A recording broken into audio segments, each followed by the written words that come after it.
Buenas tardes, ¿cómo están? ¿Se escucha bien?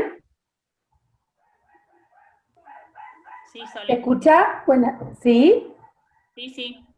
¿Cómo están? Bueno, a mí me toca presentar 4 docentes que han trabajado mucho, que han reflexionado sobre los desafíos de la práctica docente desde el comienzo de la jornada.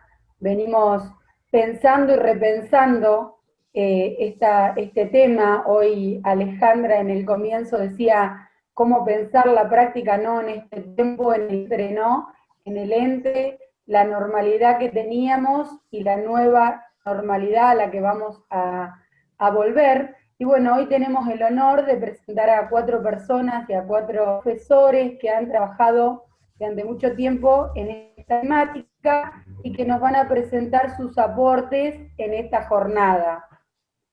Vamos a ir presentando a cada uno y van a tener 10 minutos como para presentar y exponer sus ideas, y en el final vamos a dar lugar a inquietudes, dudas o interrogantes en el final cuando podamos darle la palabra a los 4.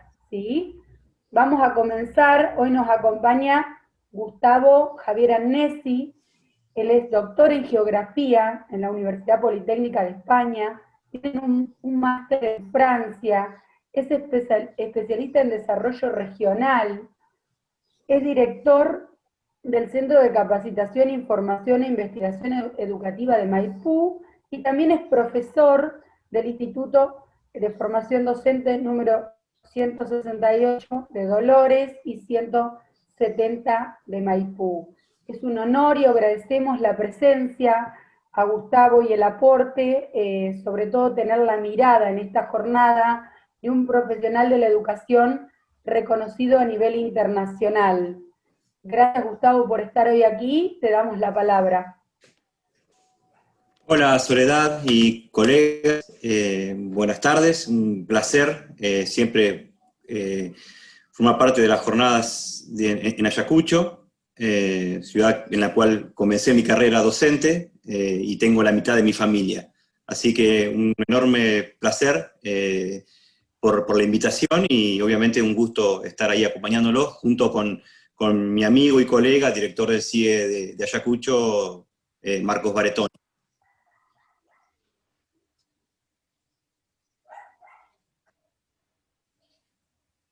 Hola, ¿se escucha? Perfecto, Gustavo. Yo te escucho perfecto. Bien. Vamos a exponer un trabajo junto con Marcos, por si lo querés presentar a Marcos, a Soledad. Sí, cómo no. Marcos también se suma a nuestra jornada. Marcos Barretoni es licenciado en Educación Matemática. Actualmente cursa su tesis de maestría en Educación. Es especialista en Constructivismo y Educación de Flaxo y en Educación y TICS del Instituto Nacional de Formación Docente. Es director de nuestro CIE, como decía Gustavo. Es capacitador de matemática para nivel inicial y es autor de varios textos en relación a la enseñanza de la matemática en la educación primaria. Bueno, Marcos trabaja con nosotros, es nuestro colega, cada día se capacita realmente para brindar y aportar a cada alumno del profesorado y a cada docente de nuestro distrito también para dar las mejores herramientas posibles desde el espacio que ocupa. Es un honor trabajar con Marcos porque realmente permanentemente está en la búsqueda de nuevos conocimientos y busca este tema de la práctica docente y la mejora de la calidad. También le damos la bienvenida a Marcos. Bueno, buenas tardes a todos, todas. Bueno, ante todo, nuevamente agradecer a Daniela que se pudo acercar a nosotros. Un placer nuevamente escucharla. Bueno, y por supuesto, una alegría enorme de que ante este contexto tan complejo, las jornadas de educación de la Escuela de Música, ya aquel proyecto que pensamos el año pasado, que tuvo sus primeras en el año anterior, justo con el aniversario de la escuela. Bueno, que hayan puesto todo el esfuerzo para que este año con esta nueva modo de interacción, ¿no? esta comunicación que ahora se da por las pantallas, nos haya permitido que las jornadas, más allá del aislamiento, estén presentes. Bueno, como nosotros con Gustavo somos responsables de la única institución que hay desde la Dirección General de Cultura y Educación en cada distrito de la formación docente permanente, que son los CIE, que son los Centros de Investigación, de Capacitación, de Investigación e Información Educativa, que dependen de la Dirección Provincial de Educación Superior. Bueno, como a partir del nuevo organigrama, la Dirección Provincial de Educación Superior se divide en formación docente inicial, que son los institutos superiores de formación docente y técnica, y los CIE, que son las instituciones responsables de la formación docente permanente. Bueno, les contamos que juntos les queríamos transmitir en estas jornadas, bueno, en esta mesa sobre las prácticas docentes, que vamos a compartir junto a dos colegas como son Sofía Rojo, que es colega también mía en los profesorados del Instituto Superior de 87, y con Andrés, con quien tuve la posibilidad de compartir la gestión, yo desde el lado municipal y él desde el lado de IEGEP, sobre las prácticas docentes. Nosotros queríamos hacer un recorrido sobre ciertas preocupaciones que han demandado en acciones de formación permanente a lo largo de la historia, para llegar a cuáles fueron las preocupaciones, las demandas, los acercamientos de los docentes, de las y los docentes en estos tiempos de aislamiento, ¿no? ante la pandemia.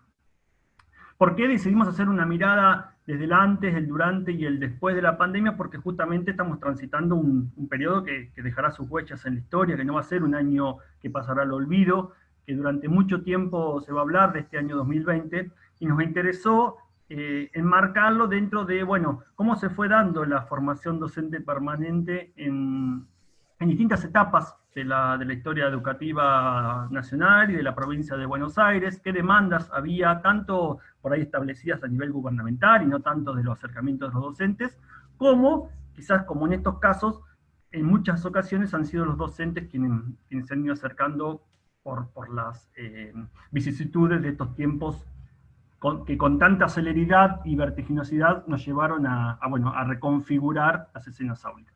Bueno, esperamos que seamos rapiditos con el tiempo para ir pudiéndolo recorrer. No sé, Gustavo, si querés aportar algo, si no yo sigo, y bueno, vamos tratando de hacer entre los dos. Bueno, ahí hacemos Adelante, Marcos, adelantas.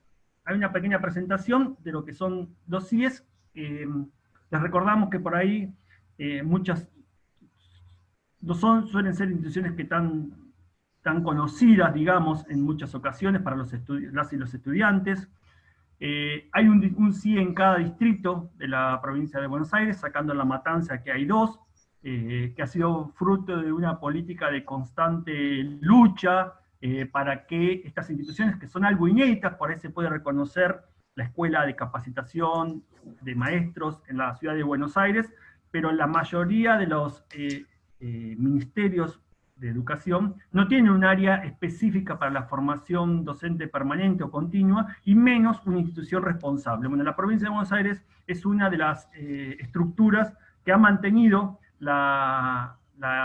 en su organigrama una institución que se ocupe específicamente de la formación continua.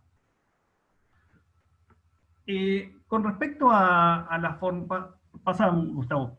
Cuando nosotros hablamos de formación docente permanente, bueno, las diferentes coyunturas, sucesos que se han dado a lo largo de la historia, han ido estableciendo diferentes términos para referir a la formación, a la capacitación, a la formación docente permanente, a la formación docente continua, al reciclaje, que tienen que ver por necesidades que ha tenido el Estado a partir de diferentes cuestiones que se fueron presentando en su recorrido de construcción del sistema educativo, como pueden ser las distintas leyes de educación, como pueden ser las reformas, como pueden ser las necesidades que ha tenido la carrera docente en función de la capacitación para poder establecerlo en función de las normativas. Nosotros reconocemos en este recorrido ciertos hechos que han marcado hitos en la carrera de los CIES, en la creación, desde su creación hasta nuestras épocas, y a su vez reconocemos que esos diferentes momentos que señalamos como que han ido marcando diferentes posiciones del saber docente, de la carrera docente y del rol que le otorga el Estado al docente en función de sus decisiones políticas. Y marcamos algunos, vamos a ser rapiditos, pero lo que nos interesa de esto es no quizás tanto este punteo histórico, sino ir pensando cómo los diferentes momentos fueron reconfigurando los saberes que circulaban en la capacitación docente hasta llegar a nuestros tiempos, hasta llegar hasta el momento de hoy, en el cual las cuestiones se transformaron vertiginosamente a partir de la pandemia. Reconocemos hitos, acá los mencionamos, tienen que ver con, bueno, los CIES hasta fines de los 50, la capacitación docente tenía que ver principalmente con la instancia que realizaban inspectores e inspectoras formando a sus docentes. Los temas que principalmente se establecieron para esas instancias tienen que ver con seminarios que duraban entre 1 y 2 años de duración, por lo cual marcaban una fuerte presencia formativa en lo disciplinar, que tenían que ver con estructuras que se iban generando en el sistema educativo provincial, principalmente, por ejemplo, la creación de la modalidad o la rama de adultos, la de educación especial, la de educación física, como también diferentes innovaciones que iba habiendo en el campo pedagógico, principalmente a partir de aplicaciones que se llamaban, innovadoras de las pedagogías, en esa época principalmente influenciadas por las nuevas corrientes modernistas, digamos, en términos pedagógicos. En el año 80, bueno, por supuesto que estos seminarios tuvieron su corte con el tema de la dictadura, en el periodo dado por la dictadura provincial, desde 1976 a 1983, donde los seminarios que cursaban los docentes estuvieron básicamente asociados a impartir ideologías y directivas que emanaban desde el poder central. Con el retorno a la democracia, reconocemos un hecho bastante importante para la carrera docente, que tiene que ver con el año 1987, que es la sanción del actual Estatuto del Docente, que por supuesto después ha tenido un montón de acuerdos paritarios que le han ido anexando derechos y obligaciones, que es la ley 10.579, en la cual norma que la carrera docente iba a ser por concurso de antecedentes y oposición, como son actualmente, dejando de lado los seminarios que dictaba el CIE para esa carrera docente. Los 90 no traen buenas noticias para los CIES, ya que a principios de la década la mayoría de ellos fueron cerrados con el inicio de la década. Ese cierre duró unos poquitos años, algunos fueron mantenidos por grupos de docentes, por cooperadoras, pero fue una decisión que se revirtió rápidamente y enseguida estas instituciones se anexaron a lo que se llamó la Red Federal de Formación Docente Continua, que surgió a partir de la Ley de Educación Nacional, la Ley Federal, perdón, que básicamente, bueno, como ya sabemos, hizo una profunda reforma en el sistema educativo, y a su vez la necesidad de capacitación tuvieron dos líneas principales. Una fue una fuerte formación disciplinar, basada en lo que se llamaron los contenidos básicos comunes, en donde se consideraba básicamente que los docentes con su formación inicial no estaban a la altura o las necesidades del sistema educativo que esperaba el sistema educativo, por lo cual tenían que tener un reciclaje, como se le llamó, o digamos un nuevo paso por la formación, que en muchos casos tuvo que ver con un acceso voluntario, pero en la mayoría también tuvo que ver con el mantenimiento de los puestos de trabajo. Es así que los 90 marcaron una fuerte asociación de la capacitación con la estabilidad laboral, ya sea para los que estaban trabajando, que tuvieron que reconvertirse para poder desempeñarse en la nueva estructura que establecía la ley federal, como también se acrecentó lo que es la demanda mercantilista de la formación, en términos de que hubo un gran de instituciones privadas que ofrecieron cursos de capacitación asociados a los mecanismos de puntaje que tiene el sistema educativo provincial para ascender a la docencia. Los 2000, la década del 2000 marca cambios de rumbos en la política educativa nacional, con una fuerte mirada sobre la formación docente, tanto inicial como continua. En esto se sanciona la Ley de Educación Nacional, se sanciona la Ley de Educación Provincial, y bueno, para nosotros es un antes y un después, el año 2005, en el cual se implementa el programa Maestros y Profesores Enseñando y Aprendiendo, que llevó no solamente a repensar la escena de la formación permanente, continua, capacitación de los docentes, sino a crear en la provincia una estructura digamos, de recursos humanos y también financieros, para que la capacitación pudiera llegar a todos los rincones de la provincia de Buenos Aires.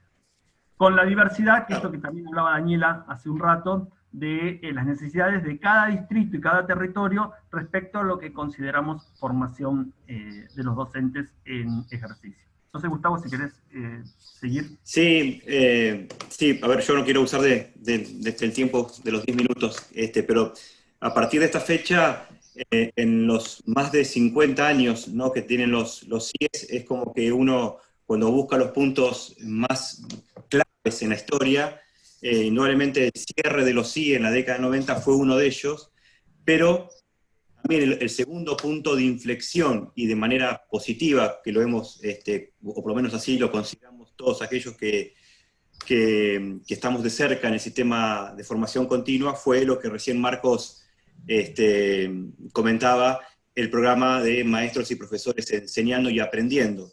Hasta ese año había solamente un par de datos. Hasta ese año había 256 capacitadores en toda la provincia, y se pasó a 1024, o sea, se multiplicó por 4, ¿no?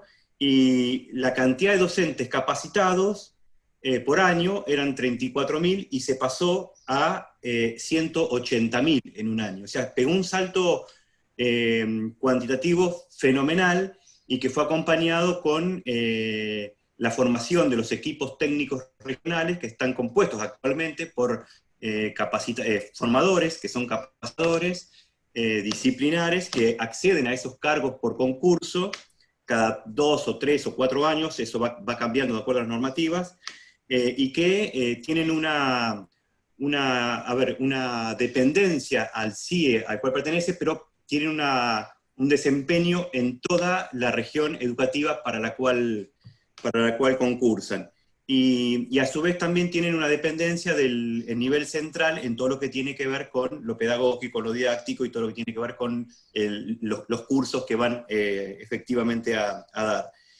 En este periodo se incorporaron temas como el tema, obviamente, la enseñanza de las disciplinas a través del uso de las computadoras, y esto obviamente el programa Conectar Igualdad traccionó este tipo de dispositivos de capacitación, programas transversales también como multiculturalidad o educación sexual integral.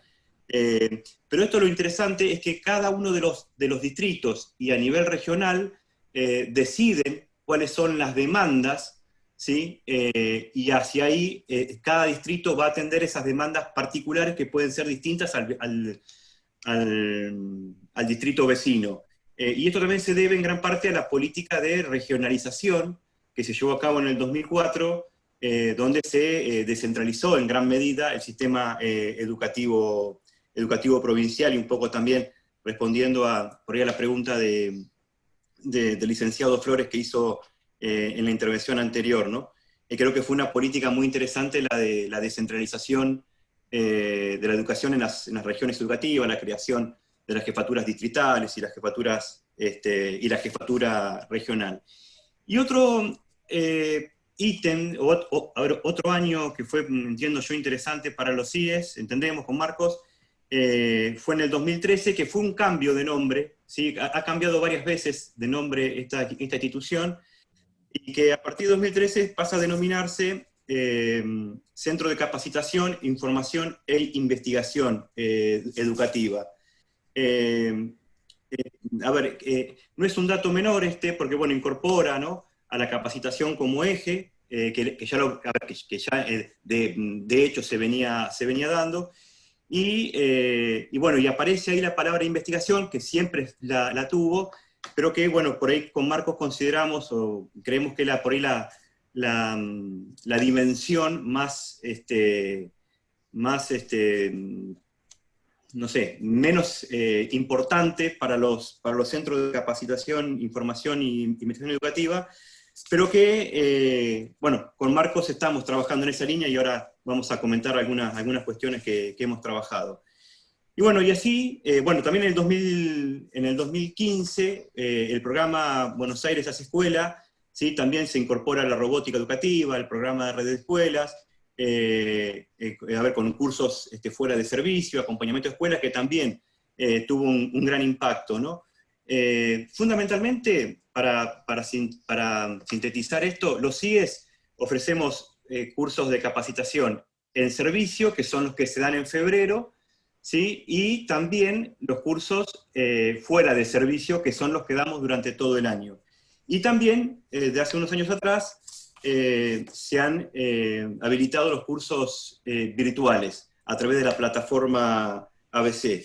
Y con ese panorama, ¿sí? Con ese breve recorrido que hicimos con Marcos, llegamos al 2020, año que, bueno, nos tuvimos que reacomodar allá por principio de marzo, cuando ya, después de haber dado los cursos de capacitación en servicio en febrero, y ya estábamos planificando el resto del año, bueno, la pandemia por el COVID y las medidas de aislamiento presencial social obligatorio, nos hicieron repensar y a ver cómo continuamos los CIES atendiendo, ¿no? a las demandas de capacitación y formación de los docentes, ¿no? Y bueno, y ahí Marcos, si querés comentar algo, pero ahí fundamentalmente la primera demanda que por ahí, entonces, rapidito, tenemos un periodo inicial donde los seminarios marcaron básicamente una fuerte presencia disciplinar, una fuerte presencia de formación en las nuevas estructuras de la Dirección General de Cultura y Educación. Bueno, todo el periodo dictatorial que básicamente fue un traslado mediante seminario de todas las líneas que emanaban del Poder Central. El cambio de estructura del Estatuto del Docente hace que los cursos de carrera docente queden sin sentido. El programa Maestros y Profesores Enseñando y Aprendiendo marcó nuevas directivas con respecto a la capacitación docente, que tienen que ver básicamente con líneas de trabajo que se establecían a nivel central, con una fuerte presencia territorial que marcaba las necesidades en función de esas líneas de trabajo. La práctica que fue demandando, bueno, una actualización en términos de los nuevos diseños curriculares que había, una actualización y funcionamiento con respecto a en los programas que incorporaban el uso de la tecnología y la comunicación, como el programa Conectar Igualdad, pero básicamente era una organización que se establecía a nivel central con una planificación y distribución en función de las necesidades de la lectura que hacían los CIES a nivel territorial.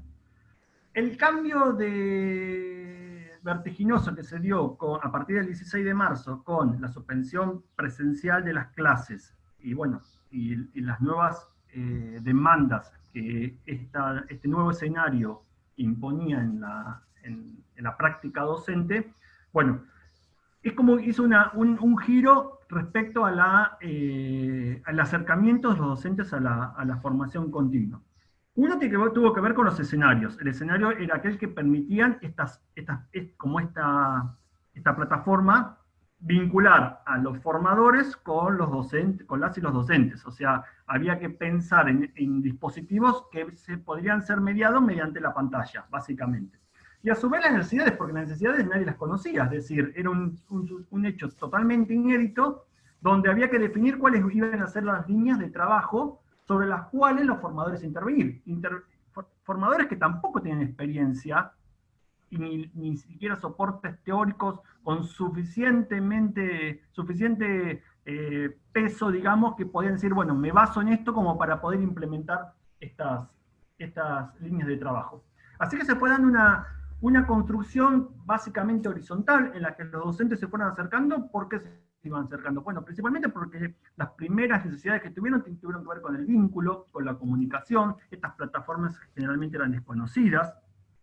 Y así se fue repensando la formación continua a partir de ya no de las líneas centrales que emanaban desde la dirección general, o ya sea externas, o digamos a nivel global, a nivel provincial, como puede ser una reforma de una ley o de un diseño curricular, o cuestiones muy puntuales como puede ser un proyecto que se esté implementando en un distrito y se necesita de la formación para poder llevarlo a cabo, sino que tuvieron que ver con distintos asuntos que iban presentando las y los docentes, acercando al CIE respecto a sus necesidades. Y acá aparecieron cuestiones que tienen que ver con cada particularidad, ya no del distrito, sino en particularidades de cada institución y de cada hogar, como podía ser de qué manera me comunicaba, de qué manera podía pensar una propuesta de trabajo en torno a determinado proyecto interdisciplinar. Es decir, la capacitación a partir del año 2020, en realidad hablamos de formación docente permanente, se reconfiguró hacia propuestas que se entablaron básicamente desde la horizontalidad, es decir, a partir de una construcción entre docentes, formadores y CIE. Por lo cual, eso abrió un abanico de diferentes acciones que tuvieron que ver básicamente con lo que nosotros llamamos mesas de acompañamiento, mesas de diálogo, donde ya no hay una posición de relación pedagógica entre que el formador llevaba al aula de formación, digamos, nuevas investigaciones en didáctica, nuevos lineamientos curriculares, nuevas propuestas en torno a un determinado contenido, el uso de las tecnologías, sino la preocupación estaba basada principalmente en la relación docente-alumno, ¿sí? Y a partir de ahí, el diálogo, la escucha, la circulación de la palabra, fueron básicamente los que colmaron, digamos, los espacios de formación en este año. Y en ese tránsito es lo que estamos trabajando en este momento. Por lo cual, se nos agrega un nuevo periodo en términos de pensar la formación docente permanente. Tiene que ver con la horizontalidad, con que ya no es una construcción o una acción en la que el CIE propone determinado tema, determinado contenido, y los formadores van y se lo presentan a las y los docentes, como casi el 2020 que nosotros le pusimos. Sino a partir de ahora la formación permanente tiene que estar pensada principalmente a partir de una escucha, a partir de un diálogo, a partir de meterse en las instituciones a repensar, bueno, qué es lo que está pasando, cómo lo podemos construir junto a las posibles soluciones. Ya no existe el formador, o no se concibe el formador con una mochila de recorrido académico, aquel que prácticamente se concebía como que tenía la verdad, y que muchas veces esa verdad era parte de los espacios de formación, pero cuando llegábamos de vuelta a la escuela es como que se dejaba de lado, porque parecía como que eso que pasaba en el aula de formación para mis alumnos y mis alumnas no era. Y bueno, ahora estuvimos trabajando en algo que nos costó muchísimo, que tiene que ver con, bueno, con romper esa relación pedagógica y construirla de manera conjunta. No hay contenidos de base, sino que los contenidos se van armando en función de las particularidades que se fueron presentando a medida que cada docente iba contando lo que le iba pasando en su relación con tanto su directivo, con sus colegas, como con sus alumnos y alumnas. No sé, Gustavo, si querés. No, ya has dicho prácticamente todo, Marcos. La última partecita que pusimos, bueno, ¿cómo pensamos de acá en adelante la formación permanente? Justamente como acciones en las cuales la práctica se conciba como un hecho en el cual es un asunto que ya no es una problemática curricular disciplinar, es decir, ya no hablamos de formación permanente en enseñanza de la matemática, en enseñanza de las prácticas del lenguaje, sino hablamos en cuestiones transversales, en problemáticas transversales que abarcan un conjunto o un colectivo de colegas que pertenecen a una institución en la cual quizás el vínculo, la comunicación, la continuidad de las trayectorias escolares, formen parte de la convocatoria, para luego sí, a partir de ahí, desarmar qué cuestiones de cada una de las disciplinas, de cada una de las didácticas específicas, nos pueden ayudar a solucionar esos temas transversales en los cuales, en primer lugar, ya nos marcan que ya no es un asunto de un formador solo, es decir, ya no puede ser quien aborde un recorrido de formación, un capacitador de matemática, un capacitador de historia, o un formador de matemática, o un formador de historia, sino es un asunto de un equipo de formadores que junto a un equipo de docentes que trabajan en una institución junto a sus directivos, se deciden a problematizar, a reflexionar sobre determinada problemática. Entonces, la circulación de la palabra, el diálogo, la construcción colectiva, seguramente nos irán marcando las acciones de formación a partir del 2020, 2021, 2022, sabiendo, por eso pusimos un signo de pregunta, cómo será esa puerta que se abra una vez que se dé por finalizada, si es que, y de qué manera será finalizada esta época de pandemia, ¿no? Bueno, finalmente, para terminar, les queremos contar que, bueno, varias de esas experiencias, siempre nosotros consideramos la importancia de que, como mencionamos al principio, para nosotros el 2020 es un año histórico, para la humanidad es un año histórico, por supuesto, y bueno, hemos recopilado varias de las experiencias que se han dado tanto en gestión, desde el trabajo de inspectores, en formación, desde el trabajo de formadores, desde docentes que se han acercado a reflexionar, a contar y explicitar sus temores, sus inseguridades y sus certezas y sus construcciones en esta época tan compleja. Y bueno, las hemos recopilado en un libro digital que en breve estaremos por sacar. Bueno, Gustavo, si querés, y hasta acá llegaríamos con esta presentación. Sí, estamos excedidos en el tiempo. No, simplemente que la idea de esta publicación es que recoge distintos actores del sistema educativo y que están íntimamente vinculados con los CIE, son dejar algún registro, ¿no? de lo que han, a ver cómo se han reconfigurado sus funciones en este 2020.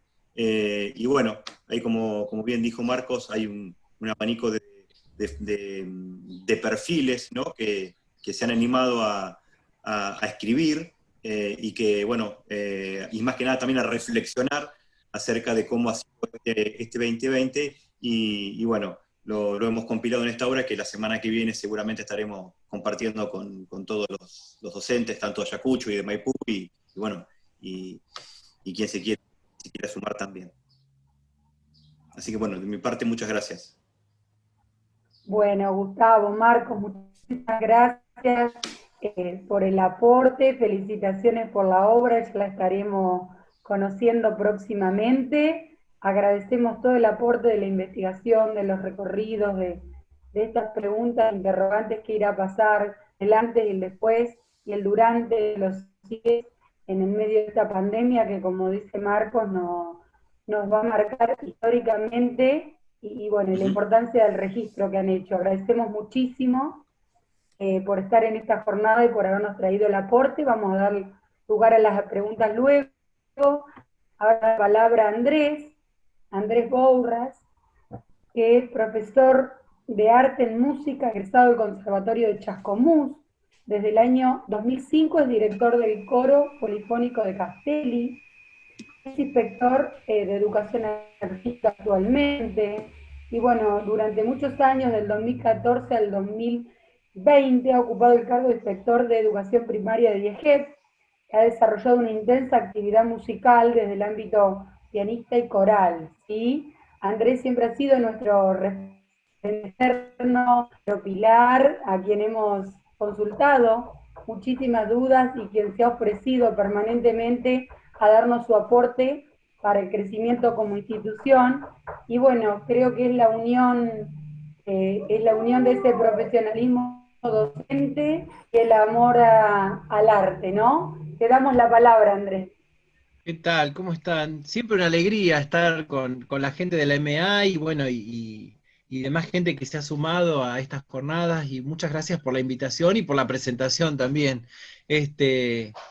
Bueno, hoy quería traerles un poco, qué sé yo, un poco la mirada desde la educación artística que empezamos a transitar a partir de del cambio de gestión. Es una mirada que yo he compartido y ustedes también, que hemos dialogado un montón de veces con Alicia, y a través de Alicia con ustedes.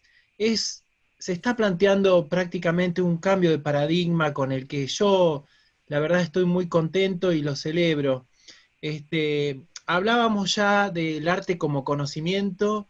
Después me preguntan lo que quieren, yo les voy a contar un poco, después me preguntan y abrimos el diálogo, no hay ningún problema. Les cuento un poco, lo del arte como conocimiento ya estaba, ¿no? ¿A qué se refería? A brindar saberes específicos que por ahí las demás áreas no los podían proporcionar. Y un poco la mirada se traslada a ya el docente no tan atento a lo pedagógico, porque teníamos por ahí en las aulas docentes que sabían mucho de pedagogía, pero sabían poco de arte. Entonces, decimos que el arte es un modo de comunicación y de expresión, pero no es solamente eso, ¿sí? Es eso y otras cosas. En ese arte como conocimiento, yo estoy mirando acá para el costado porque me hice algunos apuntes como para dialogar ahora, para tener a mano, para decirles algunas cosas que pensaba, ¿no? Continuamos creyendo que el arte y que la misión de las escuelas de arte no es descubrir talentos, ¿sí? No creemos no creemos en los talentos, sino que creemos en la formación que se hace a lo largo de una trayectoria.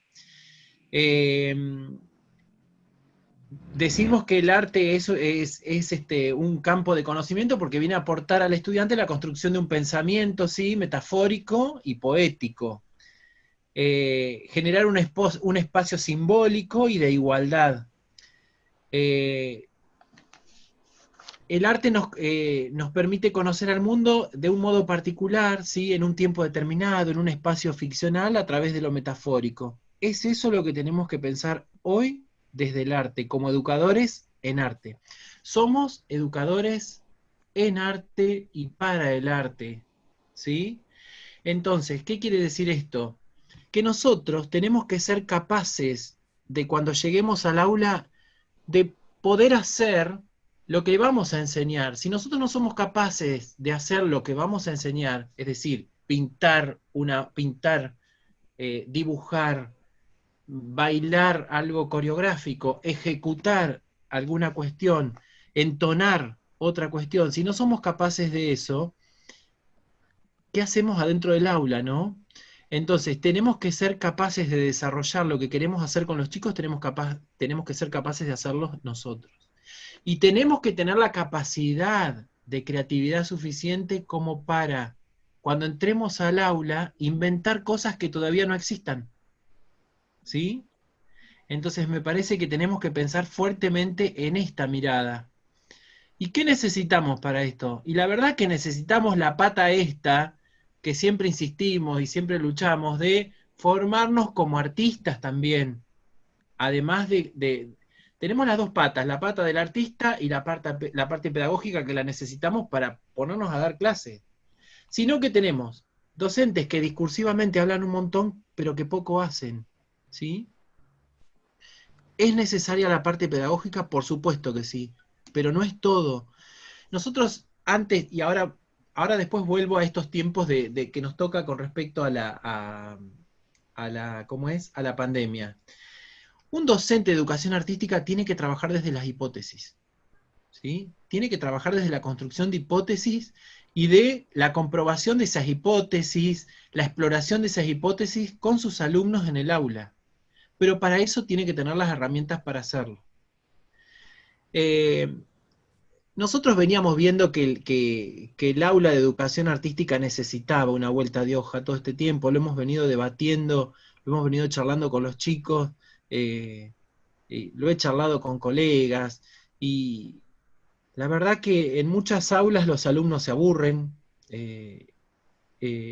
transcurre un conocimiento pobre, aislado y que no va hacia ningún lado. Sin ir más lejos, por ejemplo, uno ve en secundaria que tiene semejante cantidad de contenidos el diseño curricular de secundaria, y vos capaz que vas a una clase de música y ves una hermosa encuesta que le pregunta al chico, ¿qué música te gusta? ¿Con cuál te sentís identificado? ¿Cuál es tu tema favorito? ¿Cuál es tu grupo favorito? A la otra clase, diferencia entre sonido y silencio. ¿Por qué? A la otra clase, las figuras musicales. Pues sí, ¿y esto qué es? Una acumulación de saberes estancados, particionados, que no van hacia un lugar. Sobre todo en secundario, creo que tenemos que pensar en distintas producciones o el abordaje de una serie de contenidos, una secuenciación de contenidos que me permitan transitar la experiencia de la construcción y de la producción de una determinada obra, sea en cual sea de los lenguajes. Si seguimos pensando en el secundario que tengo que dar este tema, este otro tema, ahora, por ejemplo, todos sabemos que los distintos niveles de la educación comenzamos desde el contexto cercano del alumno para mostrarles otros contextos, nuevos contextos, distintos contextos. Y generalmente, ahora me voy, por ejemplo, bueno, esto de las cualidades del sonido. Seguimos, si quieren, con las cualidades del sonido. ¿Y ahora cómo hacemos si tenemos los chicos en la casa? Pero ya sé un relevamiento de los sonidos del entorno, trabajá paisaje sonoro, ahora vas a tener mucha más variedad que los sonidos que transcurren solamente en la escuela. Lo mismo nos pasó en el jardín. Decíamos, ¿y ahora cómo hago si siempre empezaba con los sonidos del jardín? Empezá con los sonidos de la casa. Seguramente va a haber una variedad mucho más grande de sonidos en la casa. Bueno, estas cosas que nos agarró atados de pies y manos, cuando vino la pandemia, y nos ató aún más por no saber qué hacer y cómo desenvolver. Primero, por no encontrarle la vuelta a los diseños curriculares. Otra de las cosas que pasó, que se perdió el norte y se perdió el eje. Los contenidos son nuestro norte. A ver, hay contenidos que podré desarrollar en la virtualidad, desde la virtualidad o desde los módulos, lo que sea, y hay otros contenidos que no puedo desarrollar. Entonces nosotros no necesitamos que nos vengan a decir con un documento cuáles son los contenidos prioritarios y cuáles no. Porque nosotros como docentes de educación artística tenemos que hacer la suficiente lectura y decir, esto es lo prioritario para mí y esto no. Entonces tenemos que ser capaces de analizar esos contenidos y decir, esto sí lo puedo desarrollar, esto lo voy a retomar después porque es imposible desarrollarlo ahora. Entonces, entiendo que hay una prescripción de los contenidos, pero en esta época no, porque tenemos que aceptar que no todo se puede dar. Entonces, he tenido que llegar a decir a veces, mira, para mandar esto no mandes nada, porque hacen perder tiempo a las familias, generan malestar, por ahí no hay buena conectividad, son muchos hermanos para hacer las actividades y todo. Entonces, lo que llegue tiene que ser de calidad en estos tiempos, sobre todo pensando en esta última etapa del año, ¿no? Vamos a iniciar las actividades, qué sé yo si las vamos a iniciar el año que viene. Lo que sí, esta pandemia nos pegó el cachetazo y decir, bueno, hermano, involucrate con la tecnología de una vez, porque estuvimos, no nos dio tiempo, pero nos veníamos diciendo, bueno, alguna actividad que incluya la tecnología la vamos piloteando por acá, como para no ayornarnos, como para no modernizarnos, como para no... La tecnología nos ayuda, ¿sí? Pero no reemplaza el hecho creativo y la producción. Es una herramienta de trabajo que nos contribuye a que esa producción se pueda realizar, se pueda modernizar, se le pueda dar color si quieren, pero el hecho metafórico, ¿sí?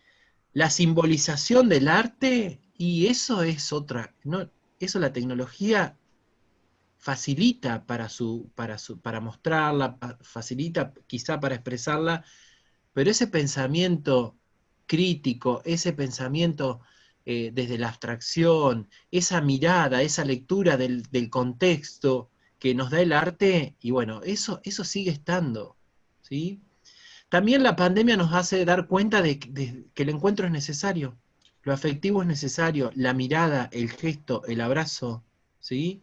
Para todos aquellos que decían que dentro de un tiempo las escuelas iban a desaparecer como lugares físicos que no era necesario, error también, ¿sí? Necesitamos de la escuela, necesitamos, sobre todo los que somos artistas, ustedes que trabajan con gente que se está formando como artistas, es necesaria la mirada, es necesario el encuentro, es necesaria la afectividad. Bueno, eso les quería decir básicamente, y que en realidad es repensar nuestras prácticas en otro lugar, en la casa del chico, donde tiene otro contexto, donde tiene otras posibilidades también, que en la escuela no las tenemos. Nos ha costado mucho trabajar en ese sentido como educadores. Y lo que les quería decir por ahí para no robar mucho tiempo, otra de las cosas importantes que se viene es la mirada a Latinoamérica, a los movimientos sociales latinoamericanos, no tanto la mirada del arte puesta en Europa, ¿sí? Como lo hemos venido haciendo quizá en mucho tiempo, uno porque se fanatiza con tanta obra, tanto movimiento en Europa y todo. Lo digo, si lo pensamos desde el punto de vista de la música, por ejemplo, yo pensaba, claro, estamos dando música tonal que en realidad nos lleva de la historia 3 siglos, básicamente, porque después atonalismo, ¿no? Y antes todavía no había una tonalidad. Y fíjense que nos fanatizamos con 3 siglos cuando la historia de la música tiene, ¿sí?, un montón de siglos más, ¿no? Y hasta llegar a la actualidad ni hablar, las periodizaciones que hay. Pensaba en eso por un lado, y pensaba en que me parece que tenemos que focalizar también un poco la mirada hacia América Latina, hacia todo lo que fue las civilizaciones precolombinas, ¿sí? Volver un poco a esa mirada, y a hoy cómo transitan los pueblos originarios, y cómo transita también la proyección de esos pueblos originarios, en combinación, ¿no? Y en la cosmovisión de cada uno de ellos, y en esa combinación entre Europa y América. Por ahí tiene que ir un poco la mirada. Direccionarnos un poco hacia esa mirada un poco más de la América Latina. Eso quería decirles básicamente.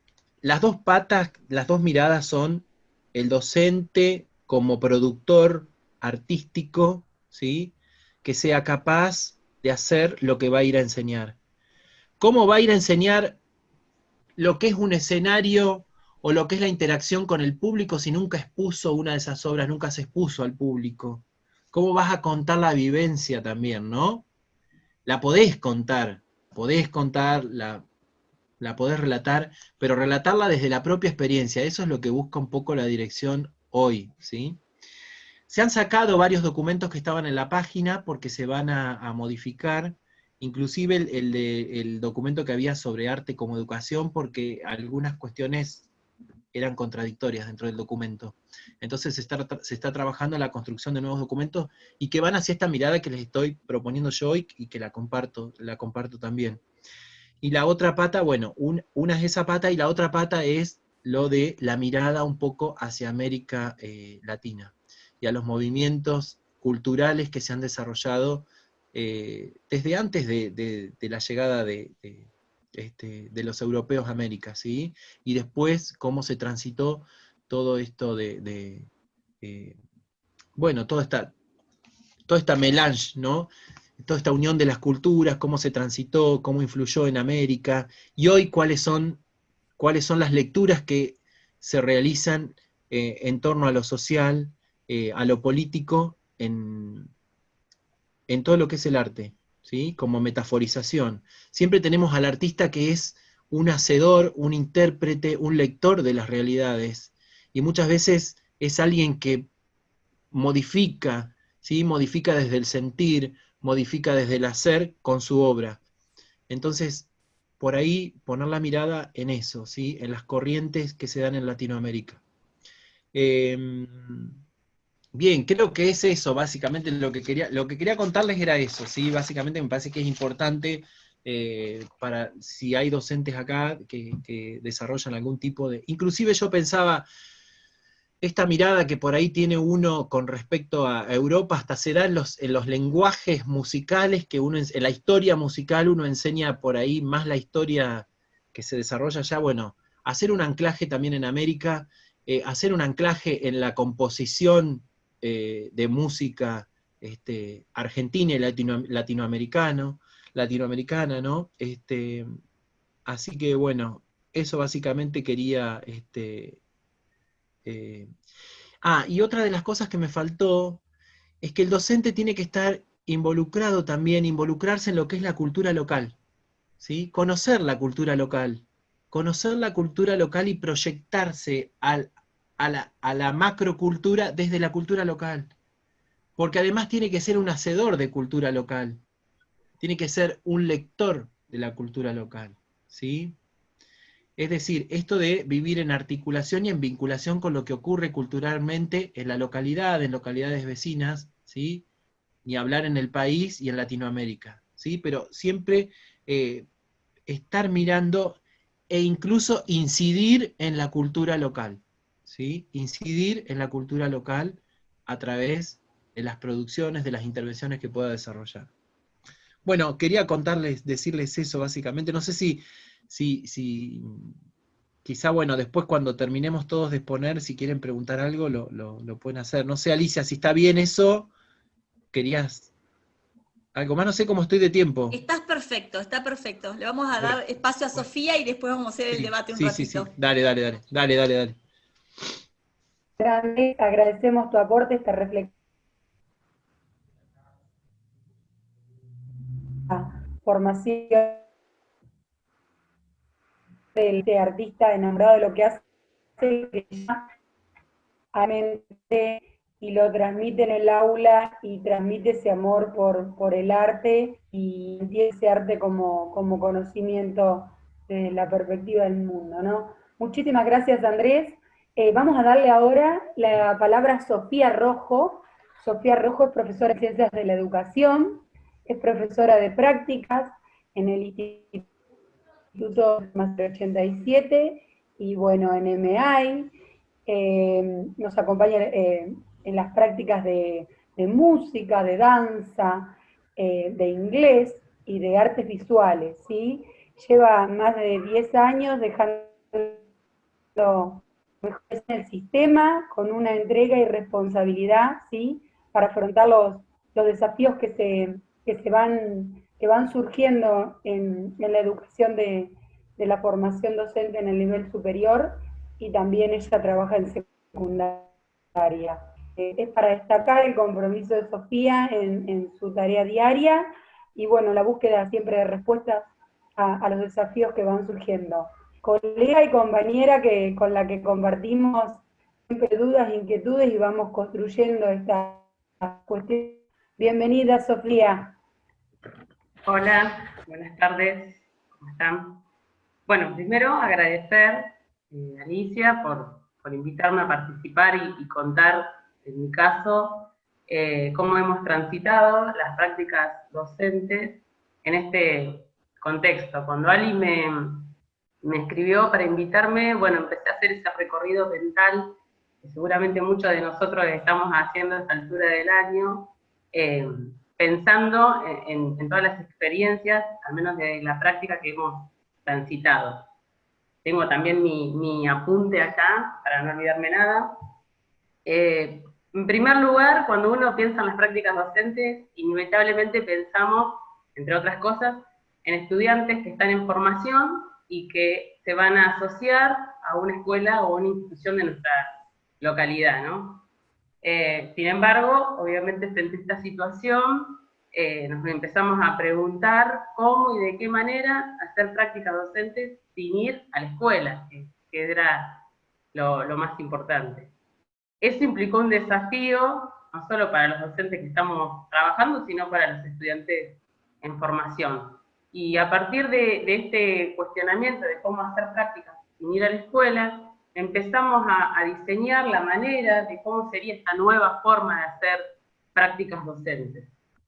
Considerando que muchos aspectos del formato escolar que conocíamos, hoy se habían visto totalmente modificados, ¿no? Como para nombrar algunos, podemos decir no hay presencia física, no hay un aula física concreta, no hay un tiempo real, no hay horarios, no hay horas de clases puntuales, salvo que haya un encuentro sincrónico, y un aspecto que hemos tenido que hacer todos es repensar el currículum, nuestro currículum. Sabemos que está ahí, sabemos que es muy abarcativo, pero tenemos que priorizar, no vamos a poder abarcarlo en todos sus aspectos. Y así, en esta circunstancia, comenzamos a hacer un trabajo en las prácticas docentes, en un primer momento dentro de del marco de un proyecto territorial, ¿sí? Junto con Jefatura Distrital y el equipo de supervisores, empezamos a delinear las líneas de acción, empezamos a entrar en contacto con instituciones de nuestra comunidad, y acá tengo que hacer como la salvedad del primer aspecto positivo que veo en esta situación, que es que nos pudimos acercar a las instituciones rurales de nuestra comunidad, cosa que en otras circunstancias no la hacemos por la complejidad que implica, y que ya es un punto para pensar cómo, de todas maneras, podemos seguir articulándonos en otro contexto con las instituciones rurales de la localidad. Y así comenzamos a transitar y a resignificar nuestras prácticas docentes, y hasta resignificar esos momentos tan claves que hay en la práctica docente, ¿no? Ese alumno que se acerca a la institución, que comparte un periodo de observación para conocer el grupo, y partir desde ahí para elaborar sus propuestas didácticas siempre contextualizadas, para luego ponerlas en práctica. Bueno, todos esos momentos que siempre fueron tan presentes, hoy los tuvimos que resignificar a todos. Respecto a la observación, lo que planteamos fue que los estudiantes se acercaran a los docentes, docentes que estaban y que están y que estamos directamente en pruebas prácticas de enseñanza en las escuelas para dar la continuidad pedagógica, atendiendo puntualmente a la diversidad de contextos institucionales y familiares.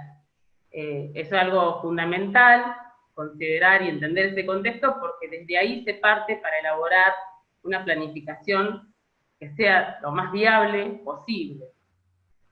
Acá por ahí voy a aclarar que siempre, digo, si bien siempre consideramos esta cuestión de conocer ese contexto institucional, ese contexto familiar, la comunidad educativa, hoy creo que lo teníamos que hacer más que nunca, porque se ha dado lo que se llama la familiarización de la educación, y por tal motivo las propuestas tenían que ser pensadas en una diversidad de formatos totalmente distintos para llegar a todas las familias. Acá entramos en algún punto en el diseño y en la planificación de nuestras propuestas didácticas, y acá aparece algo que han mencionado, que es incluir el recurso tecnológico. Siempre ha sido un desafío incluir el recurso tecnológico, pero hoy ha sido una demanda que surgió y que era urgente atender a esa cuestión. Entendiendo también que hay realidades desigualmente conectadas, que es algo que tenemos que tener muy presente, considerando que la profesión docente no es solo una responsabilidad pedagógica, sino que también es, me parece que es lo más importante, una responsabilidad ética y política. Incluir ese recurso pedagógico siempre tiene que ser desde una mirada didáctica, ¿sí? Siempre está pensado y planificado, anticipado, aún sabiendo que pueden surgir un montón de cuestiones que no las podemos anticipar, pero debe ser pensado de antemano.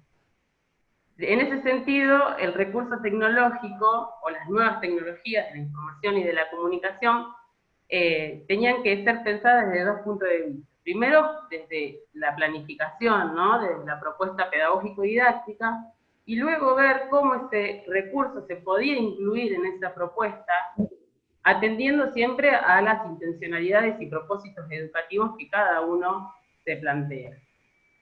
Y todo este proceso, y en parte es el proceso que he hecho en estos días tratando de reflexionar sobre todo lo vivido, está acompañado de la reflexión, ¿no? Esto que mencionamos siempre, reflexionar sobre la práctica.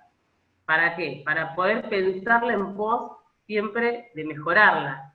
Pero también en este contexto que van surgiendo cuestiones que no nos podemos anticipar, la reflexión pedagógica ha sido permanente, todo el tiempo, frente a lo nuevo, frente a lo que acontece, frente a los desafíos que surgen y que los tengo que afrontar, para luego tomar decisiones respecto a si tengo que modificar o fortalecer algún punto de mi propuesta pedagógica, mi propuesta de enseñanza.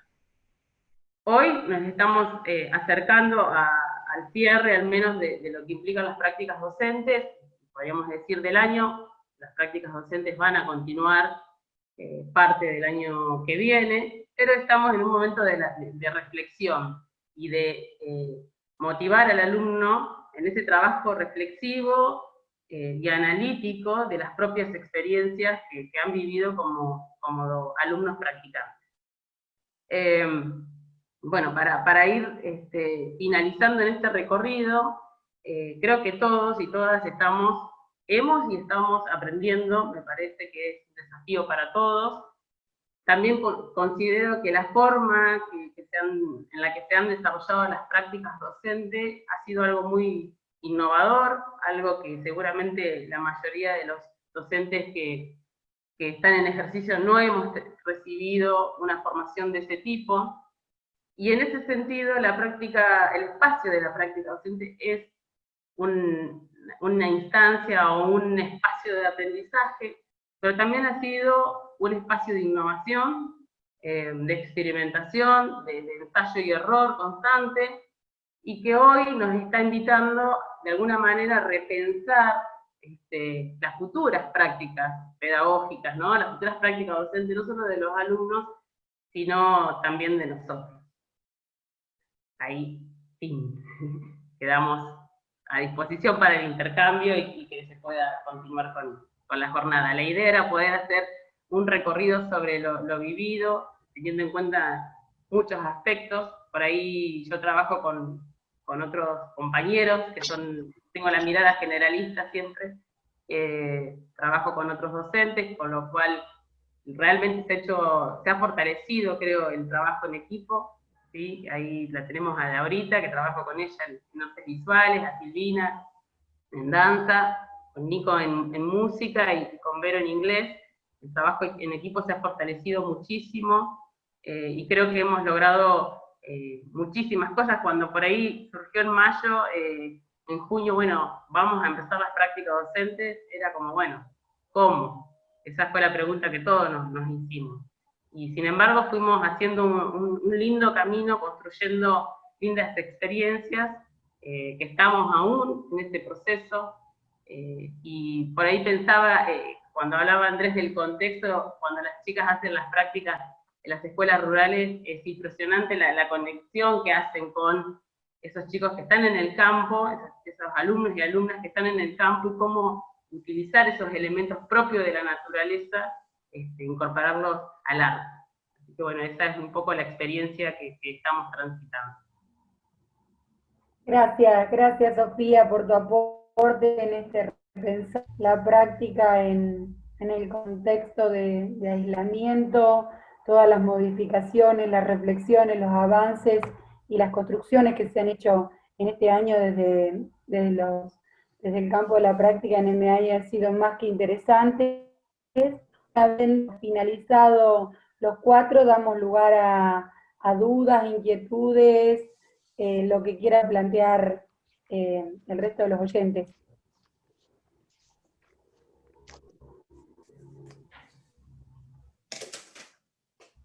Hemos transitado por diferentes temáticas, primero tanto Gustavo como Marcos hablando sobre esto de la formación docente permanente, y bueno, después Andrés, que nos acercó un poco a la reflexión del docente artista y con este pensar la práctica en este contexto de aislamiento. Entonces, si no hay dudas, inquietudes que alguien quiera plantear, les agradecemos a todos el aporte y el haber estado acá, participado en la jornada, el haber traído sus producciones y todas estas reflexiones que nos dejan pensando y que nos abren nuevos interrogantes, porque tanto como lo planteaba Marcos hoy, que decía que seguir pensando cómo va a ser de aquí en adelante, ¿no?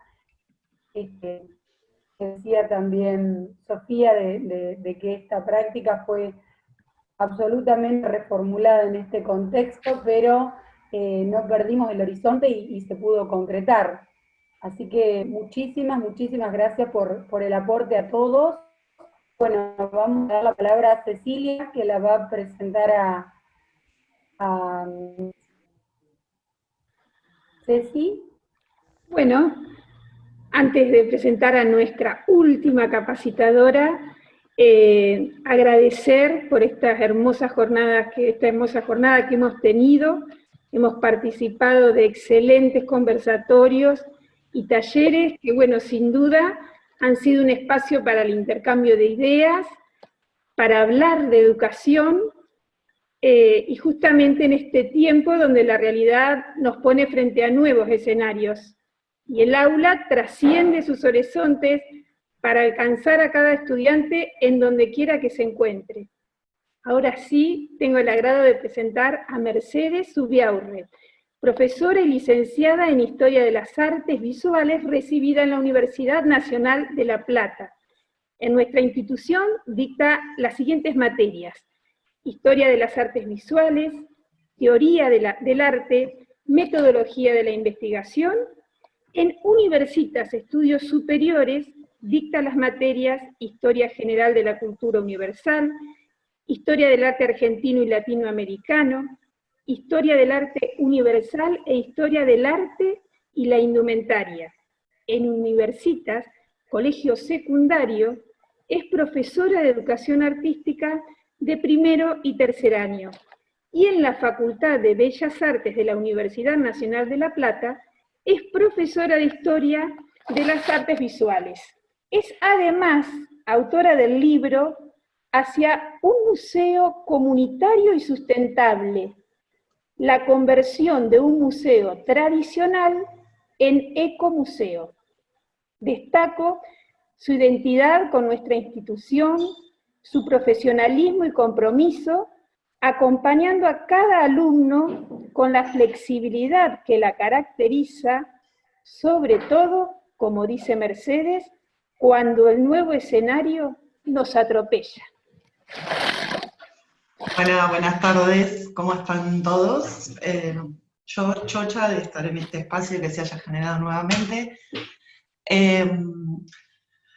La idea mía para el día de hoy fue pensar todo lo que ha sido este año, por eso el título de una especie de ponencia, que en definitiva cuando empecé a pensarla, yo todos mis pensamientos los voy escribiendo, así que quedó un texto armado que en realidad lo quiero leer porque tiene varias partes. Mucho de lo que ya se dijo en el día de hoy también está contemplado ahí, pero como soy medio atropellada para hablarlo y hay veces que me olvido de las cosas, prefiero leerlo. Es un texto muy, muy breve, a manera de reflexión sobre todo lo que nos ha pasado este año. También fue una catarsis, así que por ahí quiero que cuando termine de leer el texto los invite en realidad a darles un espacio para que hagan una catarsis personal y la puedan expresar en este espacio, y que nos ayude a cerrar esta jornada en la que nos vamos construyendo también y reformulando como docentes en el contexto tan complejo que nos tocó este año. Así que ahora me voy a tomar un ratito como para leérselos, y después abro la charla a la catarsis colectiva. Bien, en este tipo de jornadas, conversatorios, talleres y demás, por lo general el interés está puesto en realizar exposiciones en las que nos muestren líneas directrices, alguna actividad que nos pueda llevar a apoyar en nuestra propia actividad educativa. Buscamos encontrarnos siempre con experiencias que nos ayuden, coincidir con colegas o con gente que no es colega, pero con quienes nos podemos identificar para buscar herramientas nuevas o para buscar herramientas que nosotros no conocíamos, pero que nos ayuden en la actuación dentro del aula. Y que, además de todo, nos capacite en lo de la transferencia de saberes tan repetido. Pero no es lo que voy a hacer hoy. Hoy quiero reflexionar sobre lo que nos pasó este año, y hoy más que nunca creo que nos vemos obligados a hablar de nuevo escenario educativo. Pero primero hay que aclarar algunas cositas. ¿A qué llamamos escenario educativo? ¿Por qué usamos esa denominación cuando hablamos de educación? ¿Qué implica incorporar esa noción a nuestra práctica, tanto como docentes como estudiantes? Lo primero a tener en cuenta es que hablamos de escenario, y escenario lo entendemos como un espacio en el que se lleva a cabo una acción cultural, que si lo analizamos, es inevitable pensarlo como un lugar de interacción, de implicancia entre seres humanos, de construcción de costumbres, de transmisión no solamente de saberes, sino también de experiencias, de tiempos, de circunstancias, de proyectos individuales y colectivos, que en definitiva modifican el transcurrir de ese espacio en particular, que fue pensado desde lo ascético y prejuicioso, que por lo general para nosotros es febrero cuando armamos planificaciones, pero que indefectiblemente se va a ver transformado con el devenir de las clases, de la gente que interviene en el espacio, y en definitiva de su propio ritmo. Nos enfrentamos así con una acción performática, si hablamos de arte, en donde si bien hay lineamientos generales, estos se conjugan con la improvisación al tener que amoldarse indefectiblemente a las condiciones a las que hacemos frente. Pero también debemos tener en cuenta que en ese escenario intervienen actores diversos. Algunos son de dirección, como lineamientos curriculares o proyectos, y otros de acción directa, directivos, docentes, estudiantes, en nuestro caso, estudiantes de profesorados. Y es por eso que se torna imperiosa la necesidad de que la acción en ese espacio fortalezca la idea de que todos esos actores, lineamientos, docentes, estudiantes, directivos, practiquen un rol esencialmente activo en pos de la generación del conocimiento. Un conocimiento que va a estar atravesado por la acción propia y el desempeño de cada uno de esos actores en el espacio. Pero también es preciso aclarar que cuando hablamos de escenario, hablamos de espacio, de lugar físico, de escuela y de aula. Marc Augé, que es un autor, habló de lugares antropológicos, que son aquellos espacios, lugares en los que se produce la interacción y formulación de identidad, relacionalidad e historicidad. Son lugares que no nos son ajenos, porque nos construyen como individuos conscientes. Nos afirman como actores dentro de un grupo, que nos muestra nuestro nivel de compromiso, que nos brinda la posibilidad de elegir cómo modificamos nuestro entorno para mejorarlo o no hacerlo. En definitiva, son esos lugares los que también nos hacen ser quienes somos, porque los hacemos propios. Se terminan por constituir en nuestro lugar. Al igual que nuestra casa, la escuela se transforma en el espacio en el que reforzamos la identidad, que aprendemos a habitar desde el extrañamiento de los primeros años de formación y que descubrimos e internalizamos, que aporta a nuestra construcción como sujetos sociales. ¿Alguna vez pensaron ustedes qué serían si no hubiesen ido a la escuela a la que fueron? Probablemente, si se piensan en otro lugar, llegan a la conclusión de que hoy serían una persona distinta. Y es así que la conclusión es la misma. El lugar que habitamos y transitamos nos define. Cierto es que cuando nos referimos a escenarios educativos no solamente hablamos de espacio físico, de la escuela o del aula. También contemplamos relaciones de interacción entre los actores que participan en lo institucional y en lo áulico. ¿Qué entendemos por conocimiento? ¿Cómo lo abordamos? ¿Qué creemos que debe llevarse consigo el estudiante que se acerca al espacio? Son muchos los elementos que definen nuestra actividad como docentes y estudiantes en el ámbito del campo educativo, pero nunca podemos dejar de lado la función principal de nuestra acción como formadores de profesores en nuestro caso. Y en ese sentido no podemos dejar de contemplar la importancia que reside en esa acción, porque es a través de ella que esos futuros profesores van a dejar huellas positivas o no positivas dentro de sus propios estudiantes. Y eso en gran medida se debe a que nosotros y nuestra capacidad de enseñarles a amoldarse o a cambiar el escenario se entienda como un lugar complejo, polisémico, multidireccionado, pero sobre todas las cosas dinámico. Y así es que llegamos a nuestra actualidad. esa actualidad que nos avasalló en el último tiempo. Esa imagen que se nos había presentado en el cine como una obra de ciencia ficción se instaló entre nosotros para modificar nuestros días, nuestras acciones, e indefectiblemente nuestra forma de transitar y habitar el espacio educativo. Me puse a analizarnos a nosotros como sociedad. Somos un grupo que nos caracterizamos por la presencia, por el contacto físico, el abrazo, la palmada, el beso, el contacto visual permanente, son esenciales en nuestras vidas, incluso en el ámbito educativo, e incluso dentro del aula. Y eso como docente nunca me pareció extraño, porque es algo que también nos construye y nos define.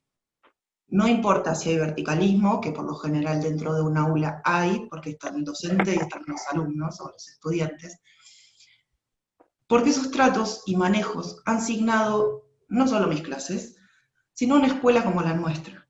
El intercambio de mate, por ejemplo, ha sido definitorio en mis clases. Es lo primero que aclaro y pido a mis estudiantes en el primer momento en el que me ven, que circule el mate, porque considero que refuerza también el aprendizaje.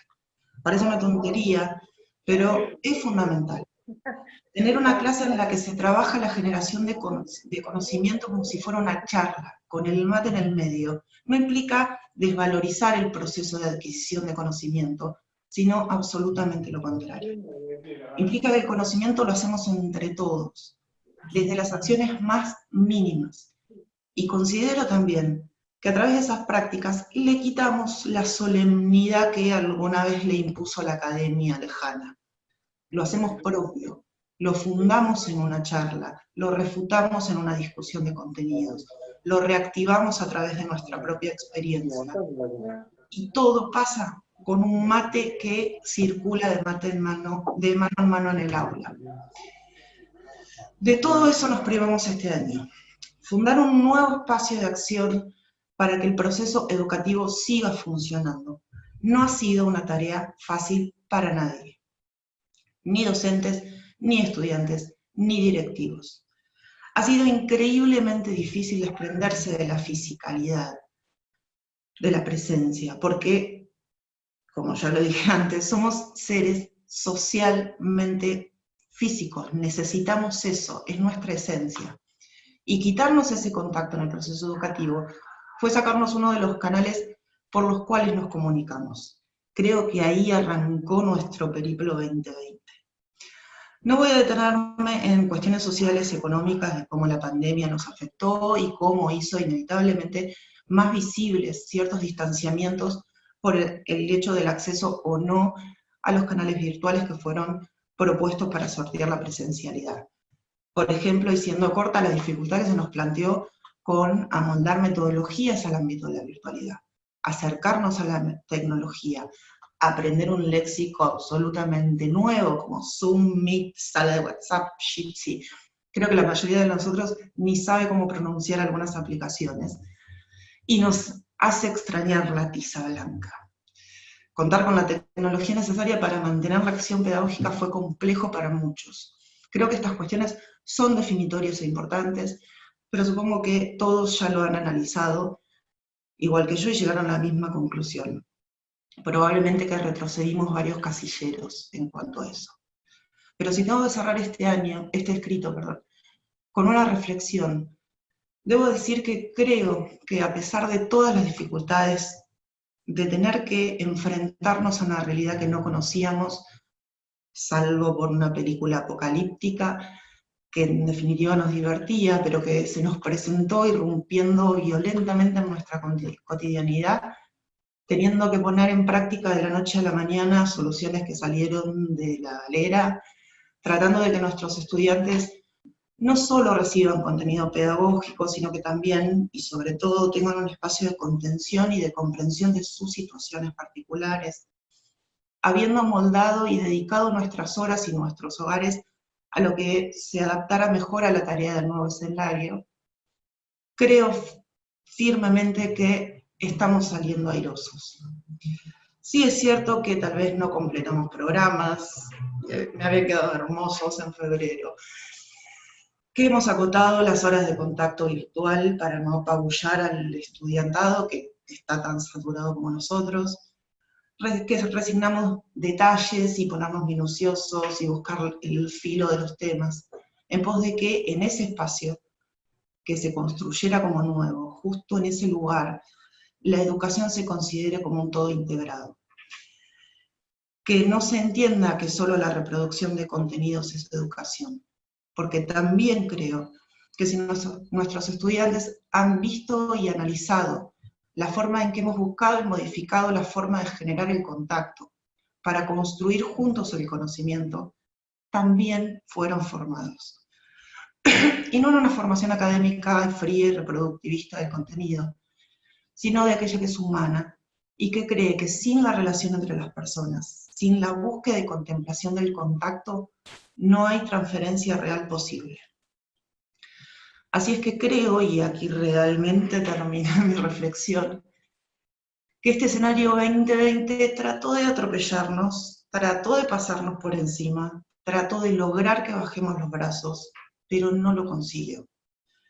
Sé que acá estamos, sé que seguimos buscando los medios y las formas para no soltar, y que a pesar de todos sus intentos, hoy fue un día en que terminó de confirmarse, porque seguimos queriendo reflexionar sobre nuestra propia acción para mejorar y construir otro escenario. Porque si los actores no se sienten vencidos, el escenario podrá ser distinto, pero la hora va a seguir. Esa fue mi catarsis. La verdad es que fue lo que sentí durante todo este año, la necesidad de seguir, de proyectarme de nuevo, de reevaluarme constantemente en mi propia acción y en la respuesta que podía tener del estudiantado que tenía, ya no enfrente en la fisicalidad, sino conectándonos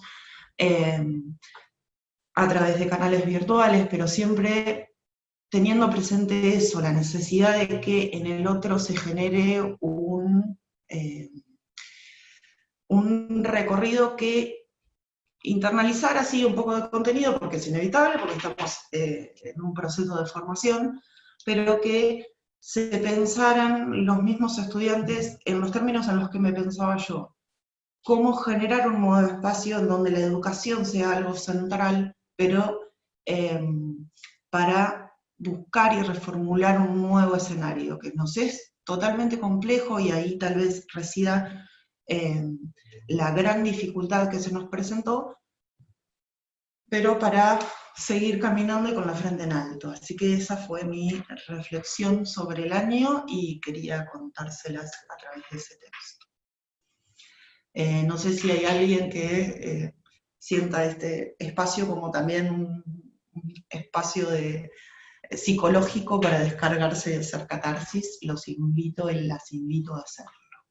Yo creo, Mercedes, que nadie lo podría haber dicho mejor que vos. Nadie, realmente.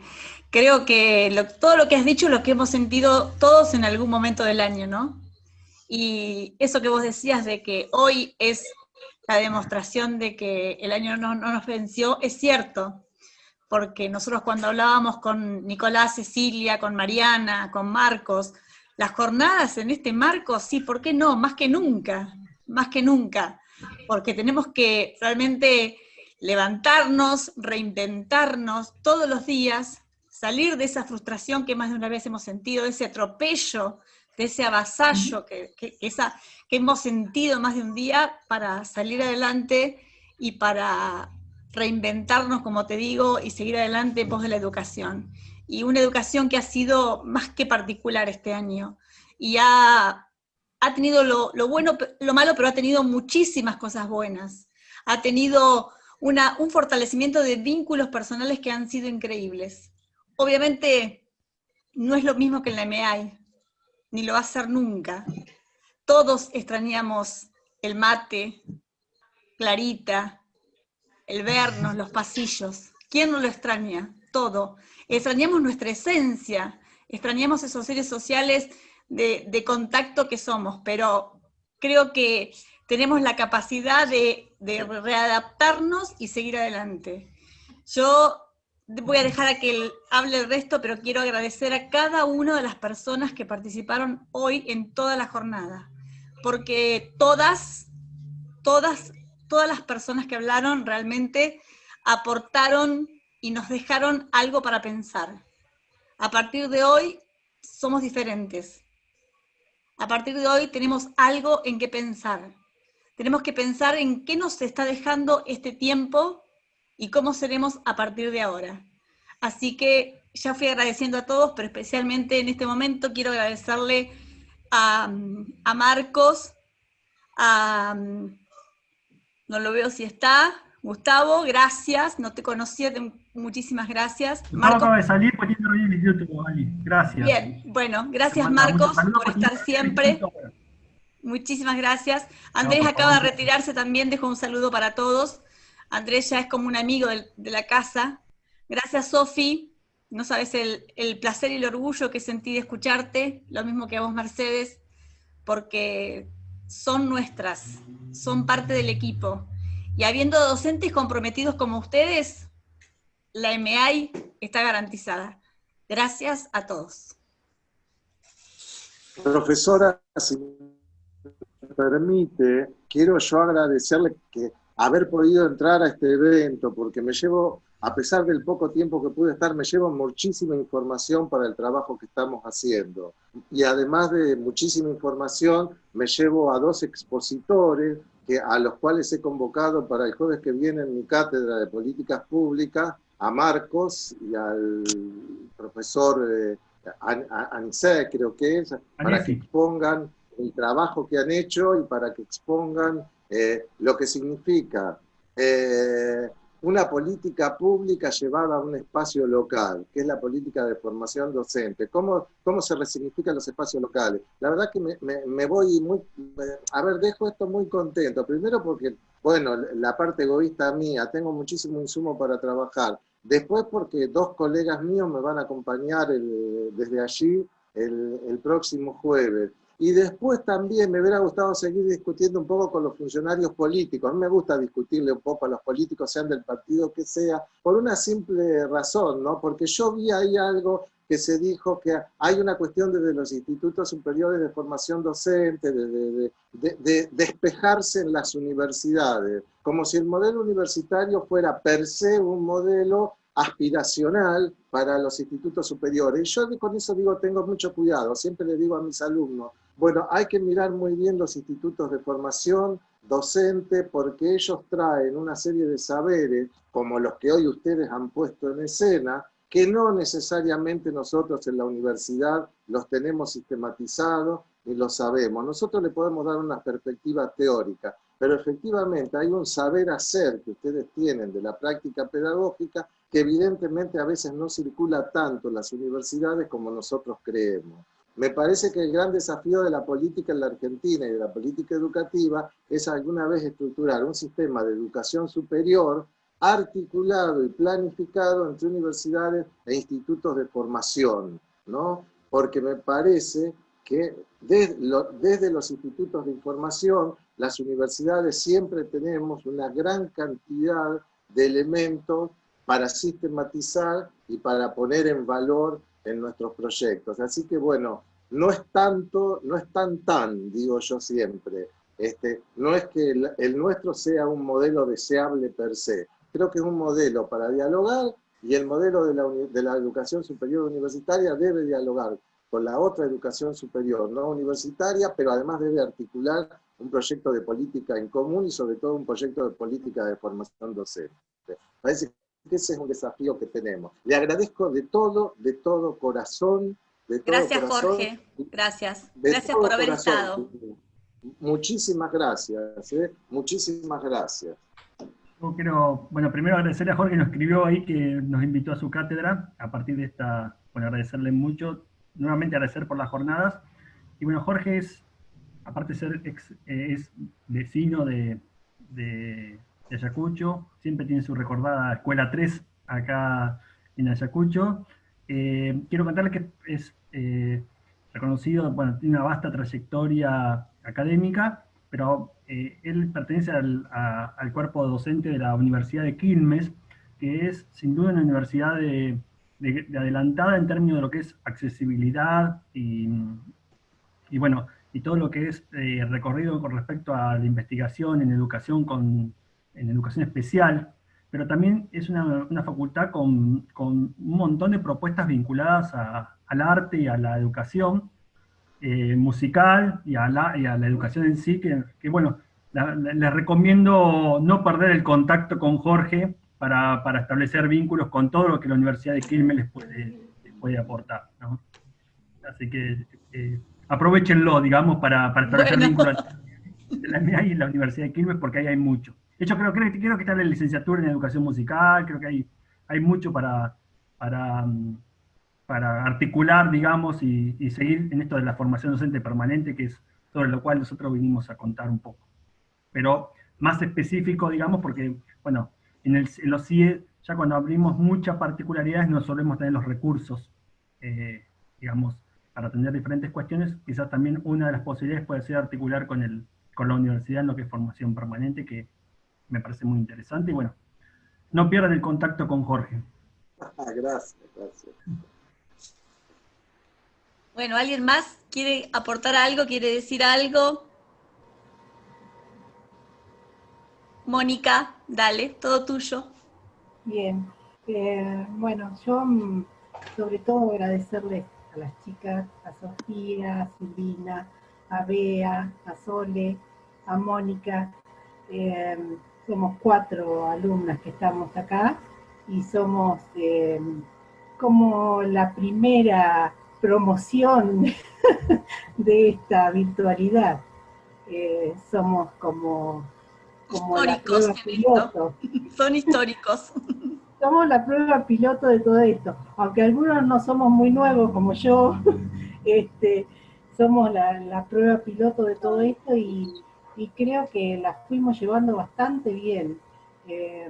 Todo nuevo para nosotros y para ustedes, pero no sé, fue enriquecedor ver a Sofía trabajar con la chica de psicología, con historia en una misma clase, hacer conciencia corporal desde la casa, con una vela como fue ayer, cosas que te liberan también porque al estar en tu casa es otra cosa. No sabemos lo que va a ser la presencialidad, no la tenemos clara nosotras. Lo nuestro es todo virtual, pero bueno, agradecerles chicas porque la verdad que hemos cursado un año distinto y que parecía que iba a ser, que no íbamos a aprender nada, nos quedó mucho, trabajamos mucho también y no dejamos de estar en contacto nunca. Así que gracias por la jornada también.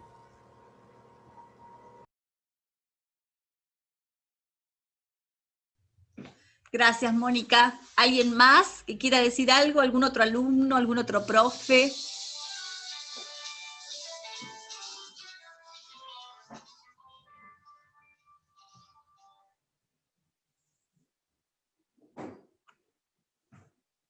Bueno, creo que ha sido una maratónica jornada y ya es como que estamos todos cansados, ¿no? Así que solo decirles que gracias una vez más, que pasen un excelente fin de semana a todos, a no bajar los brazos, ya falta poco para culminar el ciclo lectivo, así que es como dice Mercedes, si no nos pudo hasta ahora, ya no nos puede, ya lo tenemos ganado, ya lo vencimos, Mercedes. Y eso lo podemos hacer si tiramos todos juntos para el mismo lado. Gracias infinitas a todos y ojalá que en el 2021 las jornadas nos encuentre en la presencialidad. Y si no es así, no me cabe ninguna duda de que volverán a ser en forma virtual. Mil gracias. Hasta siempre.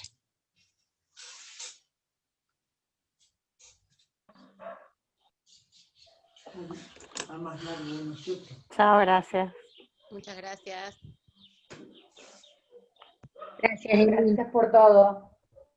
Chao, hasta luego. Adiós, adiós. Gracias.